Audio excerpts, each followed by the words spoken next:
Yo, welcome to Hard Pass. I am your host, Jacques Slade, and you can rest easy because the long national nightmare is over. Taylor Swift and Katy Perry are friends. It's like when Kanye and 50 Cent feuded all those years ago, and then you realize where they are in 2019 and that the real losers were us for caring in the first place. Let's start with some news. Nike will be dropping an Air Force Max CB that pays homage to Charles Barkley's days with the Houston Rockets, which we all remember fondly, I guess. No word on if a matching Nike Air Pippin will drop with the words "Sorry Fat Butt" on them. I gave up more than anybody to get Scotty.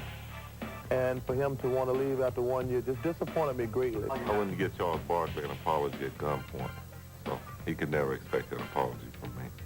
If anything, he owed me an apology for coming and play with his sorry fat butt. Complex got an early look at Virgil Abloh's figures of speech exhibit in Chicago and, of course, took a lot of pictures of his Nike Off-White samples, including unreleased Air Jordan 4s. Honestly, I couldn't tell which of these is a first draft and what's a final product, which I guess is Virgil's genius. Like, can you imagine a young Virgil in school being told by a teacher to proofread his work and he's like, nah, I'm good, but do you have a Sharpie I could borrow? Uber just teased their next iteration of their Jump electric scooter, which looked like they could be a Supreme collab from a distance. Look, I'm not saying you should put Supreme stickers on them and trick hypebeasts into stealing them so us drivers never have to deal with them again. I'm just saying I wouldn't be mad if you did. All right, this week marks the 22nd anniversary of the flu game. Yes, we are morally obligated to celebrate this every year for some reason, and we still don't really know what happened to Michael Jordan. Was it really the flu? Was it food poisoning? Was it a fun night out? We'll never really know, but thanks for gutting that one out, MJ. We still have to hear it from your fans 22 years later who question anybody's toughness unless they do a Gordon Hayward. This past weekend, we attended the Xbox E3 press briefing at the Microsoft Theater in downtown Los Angeles. With Sony punting on this year's show and Nintendo content to print guaranteed money just by saying the words Breath of the Wild sequel, this was a huge opportunity for Microsoft to really own the week when the outside world is paying attention to video games the most. And honestly,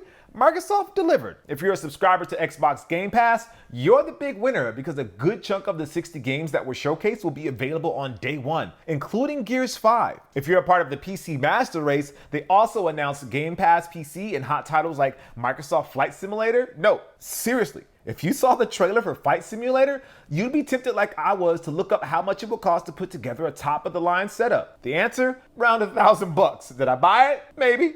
Anyways, if you are a Keanu Reeves fan who also happened to be interested in dystopian futures, you were probably a little surprised that he made an appearance in Cyberpunk 2077 and then proceeded to pop up on stage to give us the release date for the highly anticipated game. Not to mention a meme that will give us joy and laughter for years to come. If you thought Forza Horizon 4 couldn't possibly top the absurdity of Horizon 3's Hot Wheels expansion, they actually rolled up a McLaren made out of Legos to prove you wrong. If you had grown weary of the Elite controller or missed out the first time, Series 2 had maybe the funniest applause of the show when they mentioned it would be rechargeable. If you were looking to give up everything to the cloud but weren't too hyped about Google Stadia, Microsoft had xCloud. If you're a fan of a nearly decade-old online RPG that dropped in Japan, Phantasy Star Online 2, well, it was announced here for the stateside. Actually, if you came away from this presentation with the conclusion that not a single game featured was worth playing, I would argue that your jaded gamer heart is colder than Kawhi Leonard ignoring your daft attempt just before tip-off. But if you were anticipating an info dump regarding the next Xbox, aka Project Scarlet, then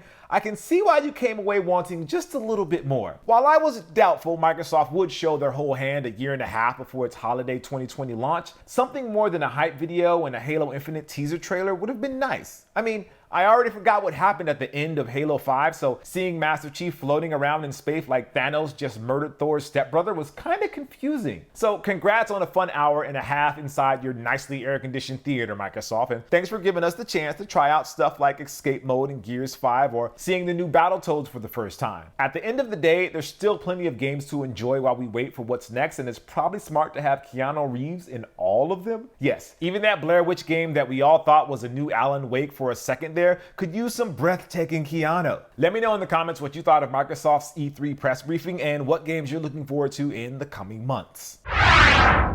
Now for our top stories. So for the past week, we've gotten multiple unofficial images of the Air Jordan 1 Shattered Backboard 3.0, the latest iteration on what was quickly becoming one of the most popular colorways of the One, like ever. It's kind of amazing how we all quickly adopted the black, sail, and orange shattered backboard style, while other colorways that you thought were pretty cool fell by the wayside. Like, we all had hopes for Dark Phoenix, but then no one really watched it. I mean, We all assumed the LA to Chicago SB1s were going to be a huge hit, but I haven't seen too many people actually rocking them, and the resale value isn't anywhere near the reverse shattered backboard territory. And with all the initial rumors pointing to the 3.0s having the same color blocking as the banned Air Jordan 1, it seemed like all Jordan Brand had to do was drop them in the same level of quality as the other two shattered backboards and it would have been a wrap. But instead, the Shattered Backboard 3.0 will feature what's being called crinkled patent leather, which makes them look like a Botoxed Real Housewife. While it's true we could all be getting worked up over nothing and the shoe will actually look good in person, you can't help but wonder, what if Jordan Brand just kept it simple? But sadly, it's the latest in a practice that every sneaker brand is guilty of participating in. Retros are a significant part of every brand that's old enough to have said retros, whether it's Nike or Adidas or Puma or Fila. So many of the sneakers that we see on the feet today are just retreads or refreshes of the past, but in new colors and embellishments that give them fresh life. But sometimes brands feel themselves a little too much and try to get cute for no other reason than the cynical one of probably wanting to sell you on the shoe twice. There was the 2009 Flu Game retros that had a nubuck upper and a sick face emoji before we called them emojis. Fila brought back several Grant Hill signature shoes that all felt close to OGs but had a design detail or two that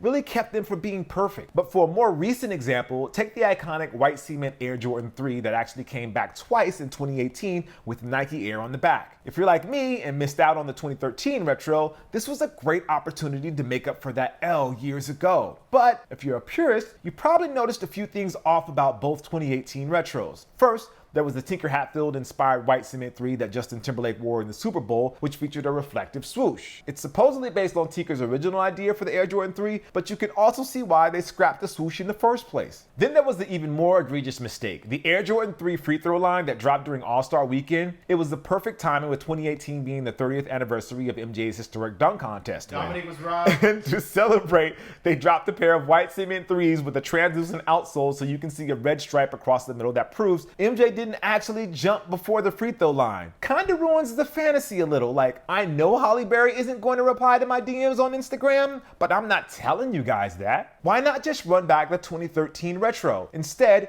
there will be Jordan fans who bought both the Timberlake Tinker 3s and the free throw line pair who will then be forced to triple dip when they get a proper white cement retro later on. The reality is, as a consumer, we have to resist buying into the hype all the time. The brands have managed to make us feel like we have to have them right away, even if we know that in a few years we'll get a proper version of that shoe, myself included. If you want them, buy them. And also, don't freak out when Holly Berry DMs you back. That's just the thing. Let me know what retros you're waiting for the brands to do just right. Now it's time for this week's Hard Pass, where we take a hard look at something in the culture that just needs to go, like Baby Fat trying to make a comeback at Forever 21. What's next? Cross colors at the Gap? Anyways, whether he liked it or not, Kevin Durant was going to be a villain again. This coming NBA offseason was shaping up to be one of the most influential, with so many top-level stars possibly moving to new teams or staying with their current ones. A healthy Kevin Durant was likely going to be of the former, leaving the team he helped win championships in favor of a new challenge in New York or Los Angeles. Where he goes would have affected the trajectory of so many other players and franchises. It's hard to actually calculate what would have happened. Stay with the Warriors and help open their new court in San Francisco? He's taking the easy way out. If he left an even more successful organization than the one he left in Oklahoma City, KD is a snake, they would have said. KD is weak, they would have tweeted. KD is a cupcake emoji, they would have posted on their story. But enough about Draymond Green. It was going to be another burned bridge and a whole new set of hot takes that paints Durant as a bad guy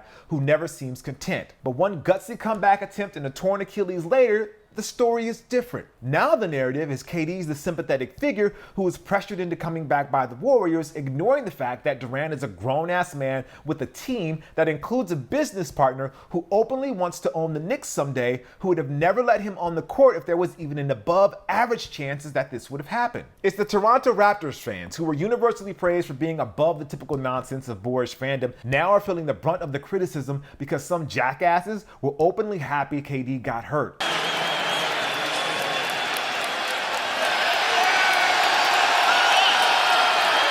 They don't like to hear the fans cheering. I'm surprised by that, and the players are telling him not to be doing that. It's all of us who didn't want to give KD his flowers while he was arguably the best basketball player because he didn't meet our expectations. But when the day finally comes and he's ready to come back, it'll be a roar unlike any we've ever seen and heard, but it'll always be a shame we didn't do it earlier. Look, Athletes like you and I want to put ourselves in the best situation to succeed. So until KD comes to your job telling you how to cook the fries, this week's Hard Pass goes to the narrative that Kevin Durant was a snake because he never was. He just needed to stop making burner accounts. And yes, those will always be good for jokes, KD. All right, that's gonna do it for the show. Thank you guys for watching Hard Pass. I am Jacques Slade. Don't forget to like, comment, and subscribe. Anything we can do to make this show better, let us know and we'll try our best. I'll see you next week, but not before giving you some real gaming advice, courtesy of the one and only Ice-T.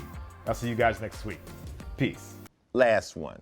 You're in a game, and over the chat, you hear a voice that doesn't quite sound like you. So you, A, stick to normal comms because video games are for everyone. And what's it to you? B, focus on your own damn game and mind your own.